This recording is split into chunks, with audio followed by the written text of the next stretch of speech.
Repórter entrevista agora Ricardo Tavares, diretor-geral da editora FTD Educação, que está desenvolvendo um grande trabalho, encontrou um novo filão por causa de todas essas mudanças na vida escolar, na vida das empresas. Eles estão investindo muito em educação à distância, em educação virtual e em novas ferramentas.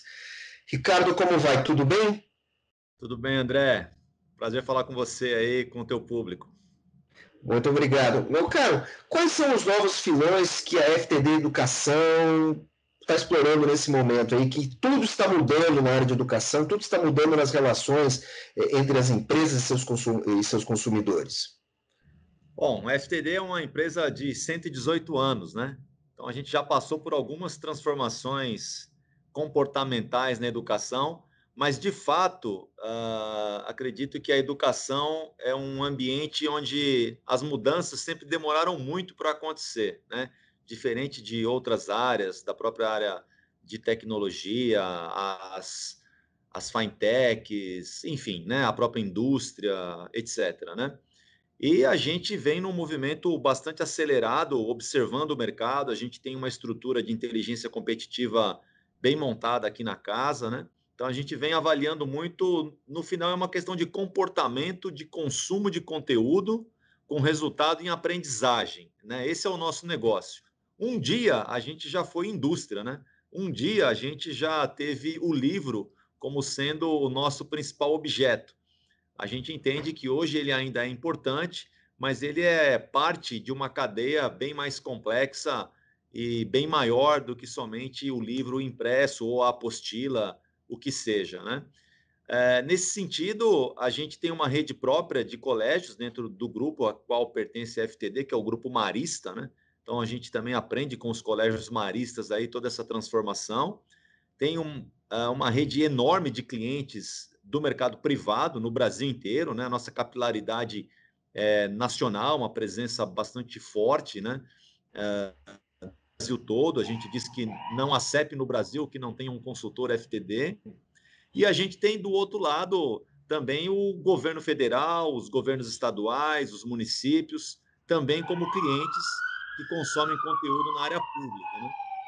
E aí chegou um cara chamado Covid, deu uma transformada, uma acelerada enorme no nosso negócio. E eu diria assim que, graças a Deus, a gente tinha feito uma lição de casa muito interessante de transformação digital da empresa em 18 e 19. A gente já estava com uma oferta tecnológica bastante interessante, mas a gente estava calibrando, né, conforme o nível de maturidade das escolas estavam aderindo a esse movimento. Mas aí o efeito pandemia rampeou, né? Potencializou isso de uma forma muito acelerada. E o ponto que você coloca, não sei se é exatamente um novo filão, mas é a reinvenção do filão. E a gente percebeu que também não pode fazer nada sozinho. A gente conta aí com grandes parceiros e com edtechs, né? A gente tem um processo aqui dentro de casa também de acelerar algumas startups e está dando bastante certo, está sendo bastante divertido. Me diz uma coisa, assim, pelo que você está me contando, o desafio não é mais só ajudar a ensinar, né? Você, na verdade, também vocês têm que ensinar, nesse momento, vocês têm que ensinar uma nova didática aos professores, vocês têm que reensinar os professores, os educadores a ensinar. É por aí? Podemos dizer que sim, André. Na verdade, existe um abismo enorme entre a formação do professor na academia, nas suas licenciaturas, e a realidade que hoje está na sala de aula. Então, ninguém foi formado na universidade, né, professor, gestor, coordenador de escola, diretor, para esse momento que a gente está vivendo, né? O máximo que a gente ouvia lá era um pouco de uma linha progressista de metodologia de ensino, alguma coisa nesse sentido, e agora a questão é muito mais dinâmica. Então a resposta é sim. Mais do que entregar um conteúdo forte, muito bem curado, robusto, que sempre foi o nosso DNA, hoje a gente tem que entregar também tecnologia, que é o meio que a gente descarrega esse conteúdo, e também isso que você acabou de dizer, que é metodologia. Então eu tenho que entregar, é um tripé, né? Eu tenho que entregar conteúdo, tenho que entregar o meio e tenho que entregar a trilha, né, o caminho que o professor conduz essa aula, para que no final o objetivo maior seja alcançado, que é que o aluno aprenda mais e melhor. Diz uma coisa, o ensino privado ele já está trabalhando bem em EAD, e é um EAD de bom nível. Em alguns locais, são até algumas escolas têm EAD de alto nível. Mesmo tem alunos se adaptando, alguns preferem aula presencial e tal, mas está todo mundo aprendendo de lado a lado. Como oferecer, como vocês estão se preparando para oferecer essas ferramentas no ensino público, que é tão carente? Quer dizer, eu não estou falando só do aluno, que muitas vezes não tem lugar para estudar em casa, não cheguei nessa parte ainda. Eu estou falando da escola e do professor. Como é que vocês. Que muitas vezes você tem uma distância na preparação do professor do ensino privado com o professor do ensino público. Como é que vocês estão trabalhando essa mecânica? Você está tocando num ponto bastante importante, né? A FTD ela tem um caráter de missão, né? É uma empresa de educação, né? Como eu já disse, que faz parte de um grupo educacional bastante grande, que é o Grupo Marista, e a gente tem a educação no nosso DNA, né? E um dos nossos focos é a gente tentar reduzir o distanciamento entre a escola pública e a escola privada, que a escola privada é bastante autônoma, né? Tem ali a sua comunidade escolar, o bom gestor se organiza, abre lá uma conta, seja na Microsoft, né? no Teams, ou no Google Meets, ou no Zoom, e se organiza e rapidamente se junta com um parceiro de conteúdo, que é o nosso caso, por exemplo, e a aula, né, depois daquele ajuste todo do início ali, engrenou no segundo semestre, principalmente. Né? Acho que teve uma retomada bastante interessante. Os órgãos públicos, a engrenagem é maior, né? Para dar uma volta, eu diria que é um tanto quanto mais complexo. Nós temos, por exemplo, 92 municípios no Brasil que usam o sistema de ensino FTD para a sua rede escolar municipal. E a gente já entrega, além do conteúdo impresso, uma plataforma com todo esse repositório de aulas, de videoaulas, de conteúdo, de objetos educacionais. Então, esses municípios reagiram mais rapidamente, que são municípios que investem com recursos próprios na educação da sua cidade. Os estados, você acompanha aí pela mídia alguns movimentos tentando dar uma resposta, como é o estado de São Paulo, através do secretário Rocieli, fazendo algum movimento adicional. Outros já estão demorando um pouco mais, né, para poder mover essa engrenagem. E o MEC, o FNDE, principalmente, que é o órgão que lidera esse caminho, esse lugar, junto com a Secretaria de Educação Básica, está implantando essas políticas, né, daqui para frente, para o futuro. Só que quanto mais a gente cresce, mais a engrenagem fica maior, né? Então a gente depende E ela muito. fica mais lenta também? Fica mais lenta, sem dúvida. E aí fica mais complexo, né?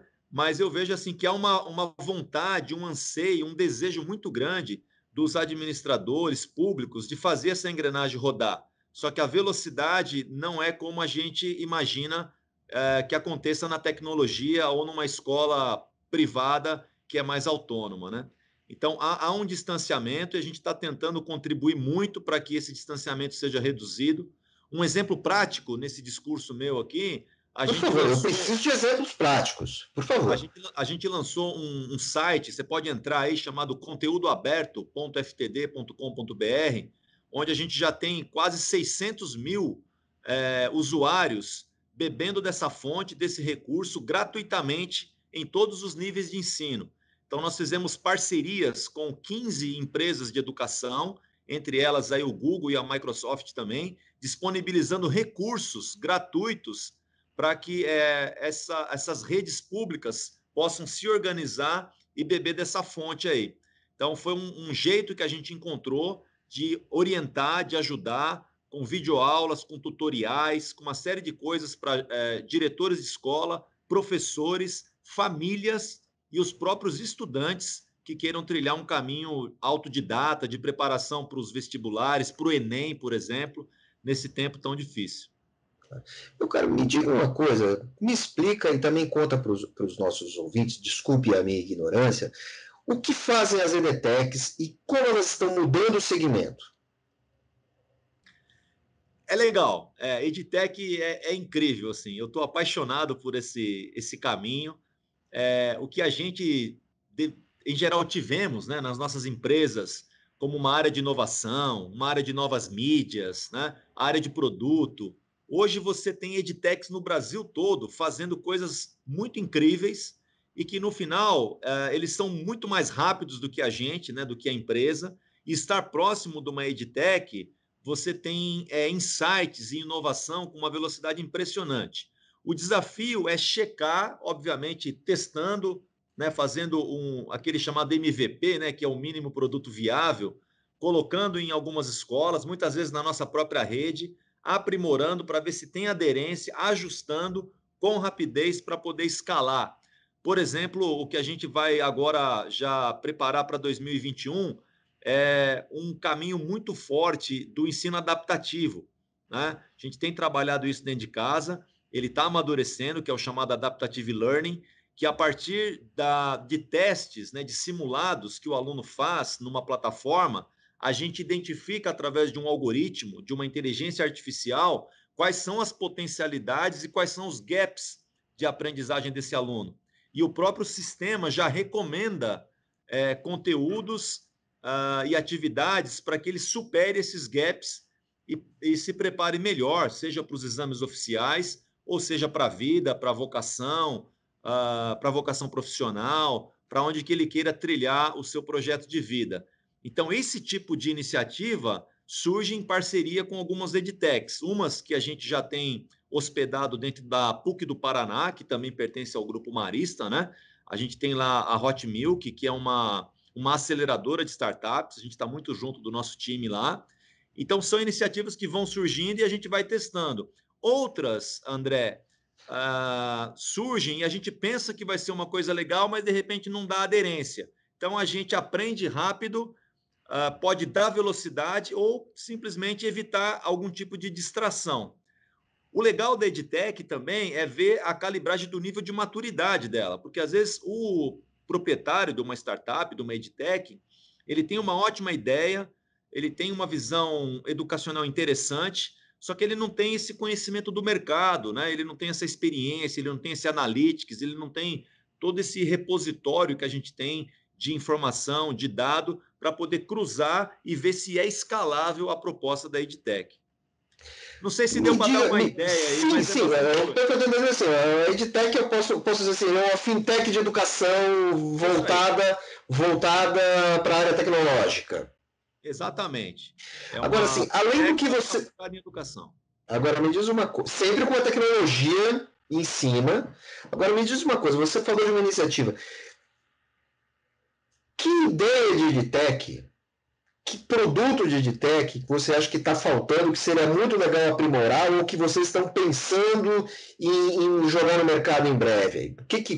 Qual é a ideia boa que está pintando Bom, por aí? a, nessa questão de acelerar a EdTech, de testar e de escalar, a última iniciativa nossa foi a aquisição de uma parte importante da Estuda.com, que é uma empresa de Cuiabá, né, que já estava num nível de maturidade interessante, com boas escolas já comprando, consumindo o produto deles, que é focado exatamente nessa questão dos simulados em plataforma. É uma empresa de tecnologia educacional, né? E a gente fez essa compra, a gente está escalando agora no mercado, a gente está indo com tudo agora para uso em 21, está dando muito. É o principal exemplo que eu tenho para te dar, que é a Estuda.com. É uma referência para nós e a gente tem mais 3 aí que estão na agulha, mas eu não posso abrir ainda para você aqui. Claro. Me diz uma coisa, tem muita diferença na EdTech, no trabalho no EdTech, quando ele está voltado para Enem ou quando ele está voltado para vestibular? Você tem uma diferença? Não, não. É assim, a gente diz o seguinte: você tem o Enem, que é Brasil todo, considerado nos principais vestibulares, e aí você tem alguns vestibulares, por exemplo, em São Paulo, né, uma USP, uma Unicamp, uma Unesp, que tem as suas particularidades. Mas, em geral, as federais já consideram a nota do Enem como sendo a referência de entrada, né? Então, o grande ponto hoje é o Enem e esses outros vestibulares que a gente chama de tripaulista, né? Que eu acabei de dizer para você. Mas, geralmente, você prepara esse aluno de uma maneira uniforme.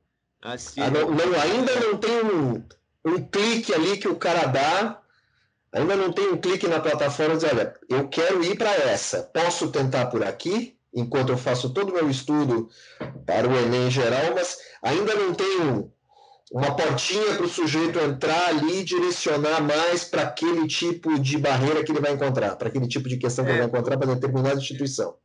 Então, esse tipo de calibragem mais assertiva que você traz depende muito da escola, né? A gente tem, por exemplo, algumas escolas que preparam melhor para engenharia do Mackenzie, outro para medicina da Federal do Paraná, né? Então, você tem composições diferentes que a própria localidade também precisa fazer esse ajuste. A E gente é dá um grande... possível é possível o cliente dar uma modulada. Sem dúvida, é possível e ele conta isso nas suas campanhas de matrícula também, né? Porque tem uma expectativa dos pais nesse sentido. Agora, a BNCC que vem aí, né, do ensino médio, que passa a ser implantada agora 21, 22, principalmente 22 nas redes públicas, ela aponta para os chamados itinerários formativos. Então, a gente vive um momento de transição do ensino médio. Isso aqui talvez seja a parte mais importante do que a gente vive de transformação hoje, que é mais do que preparar o garoto 3 anos para fazer uma prova de 3 horas, é preparar ele para um projeto de vida. Né? Então, assim, para onde é que você quer levar? Para onde é que você vai ser feliz? Né? Independente de uma engenharia, de uma medicina, mas pode ser umas artes cênicas, pode ser um empreendedor, pode ser você ser orientado para tocar o negócio do seu pai, né? Para você abrir o seu negócio. Então, esses itinerários vão ajudar a fazer isso e tem uma carga horária importante vindo aí na BNCC nesse sentido para os projetos de vida. Isso é muito legal porque o ensino médio no Brasil passa a ter um significado maior do que só passar no Enem. E eu particularmente torço, inclusive, uma das falas do ministro que tomou posse recentemente, né, o ministro da Educação, é que o ensino profissionalizante vai ser uma tônica da gestão desse atual governo, desse atual ministro. Então, eu tenho uma expectativa bastante grande, porque o ensino médio técnico ele é muito importante para o desenvolvimento de um país. E eu acho que a gente pode dar dar esse passo agora com a BNCC, com esse novo ensino médio e com esse novo olhar do Ministério. Qual o tamanho desse mercado educacional, pelo menos no ensino privado, qual o tamanho desse mercado? E qual o tamanho das editoras, qual o tamanho do setor, do seu setor? Olha, o mercado privado, ele tem aí em torno de 6 milhões de alunos na educação básica, né? O mercado público, ele tem em torno de 40 milhões de alunos na educação básica, né? Esses alunos, eles consomem os conteúdos, os materiais didáticos, ora fornecido pelo governo federal, né, no PNLD, no Programa do Livro Didático, ora, no caso das prefeituras, comprados sistemas de ensino com recursos próprios, mesmo sendo o ensino público, e do outro lado você tem o mercado privado, onde os pais compram os materiais para os seus alunos, né? Esse é um conceito bastante básico, né? Mas mais do que consumir os sistemas de ensino das disciplinas regulares, existe um entorno que aí, para dimensionar em valor, eu diria que seria aí alguma coisa em torno de 12 bilhões de reais no mercado privado, porque a gente não atende todo esse entorno, né? São esses preparatórios adicionais para os principais vestibulares. Hoje, o material socioemocional também muito interessante sendo consumido. O material para ensino bilíngue, porque o Brasil precisa caminhar para ser um país bilíngue também, mais do que aquelas 2 aulinhas de inglês, que a gente nunca aprendeu inglês, na verdade, né? No ensino básico. mas ele vem para trazer esse ensino bilíngue também. O movimento Maker, que mais do que ter um projeto bem orientado para fazer uma construção com material sólido, mas que envolve robótica, que envolve esse trabalho colaborativo, hands-on, mão na massa. Então, tem todo um entorno, além das disciplinas regulares aí, para chegar nessa casa aí dos 12 bilhões que eu cito para você. A gente está bastante atento nesse movimento, né? Os nossos produtos regulares já têm conversado com essas novas metodologias, com esse ensino maker, né? Esse movimento maker, com esse ensino à distância, no sentido das multitelas, das plataformas. Então, hoje, mais do que comprar um material didático, existe um residual, né, de materiais e de serviços que continuam durante o ano todo, além daquele material do volta às aulas que a gente costumeiramente comprava para o nosso filho. Meu caro, muito obrigado. Money Report conversou agora com Ricardo Tavares, diretor-geral da editora FTD Educação, que nos falou sobre as transformações desse mercado. Ricardo, uma satisfação. Até a próxima. Obrigado, André. Um abraço a todos.